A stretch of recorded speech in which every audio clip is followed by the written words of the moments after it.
Okay, this is 13th of August.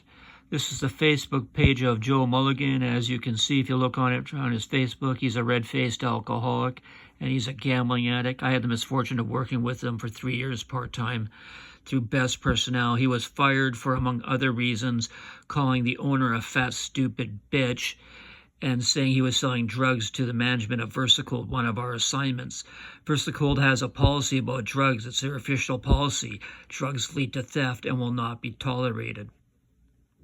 He also made all sorts of comments about the lead hands at VersaCold, that they were bleep this, bleep that, bleep this. Joe's also a thief, a fraudster, and he did time for a sexual assault on a 65-year-old woman. And he ripped off Amanda Wheaton of New Westminster of $200.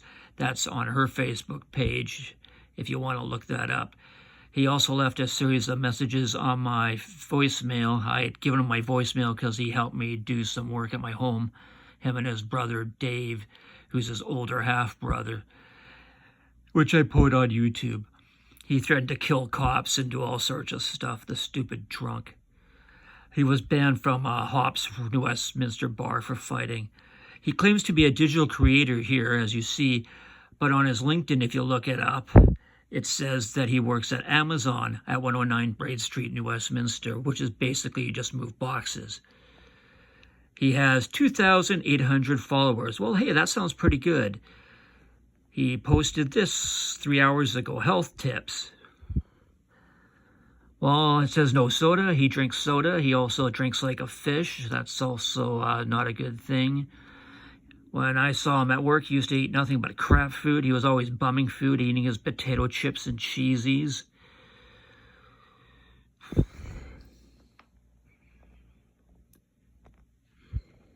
Six hours ago, he posted this. 7 hours ago, he posted this. Oh, he also bootlegs rye and sells pot. Mainly hangs out in the Burnaby New West area. There's various posts about him on Google Groups and the Edmonton General Group and the Vancouver General Group. And 23 hours ago, he posted this.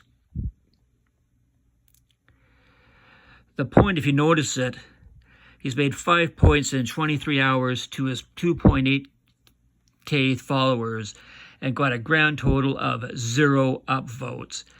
Any person he meets will dump him as a friend within a year or two because he always steals from them or calls them every name in the book behind their backs or tries to physically assault them. Joe once went to a bar in New West, and it was his birthday, and the guy felt sorry for them, so he loaned him money for drinking.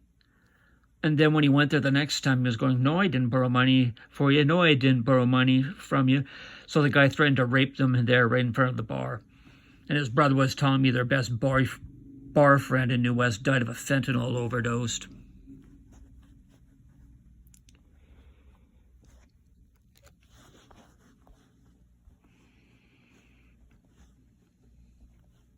He also claims to know Sal Jonathan Bryce of the Hells Angels.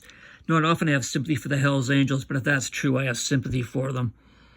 We were at a beer garden where Joe and his brother got kicked out because they smuggled in wine. This was at the New West one where they had the Traveling Rhythm and Blues All-Stars, which is the only reason I showed up for it. And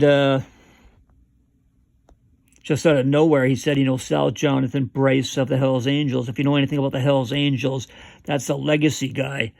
He's got uncles and other people in the Hells Angels. Like, we weren't talking about crime or bikers or anything, so I don't know why you throw that name out. When I knew him, neither he nor his brother had even an automobile, let alone a motorcycle.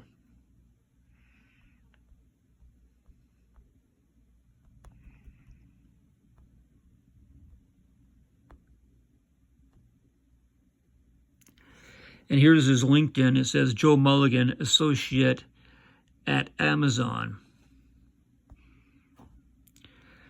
By my calculations, Joe has been evicted 5 times in the last years for non-payment of rent. Some landlord actually put a thing out on Craigslist, a speech, about how he kept giving excuses and got evicted. Since Joe basically owns nothing. When I knew him, the two of them lived together. One small 12-inch TV, no computer, so he's easy to move. Yeah, so I don't know which is the lie, that he's a digital creator or associate at Amazon. Probably both are lies. I contacted his employer, Amazon, a few times. They didn't deny he worked there, but they wouldn't say anything else. The guy's a convicted sex offender. Like, do you want him working around females in a warehouse situation? I don't think that's a good idea. It could open up Amazon for lawsuits if he grabs one and rapes her right there at work.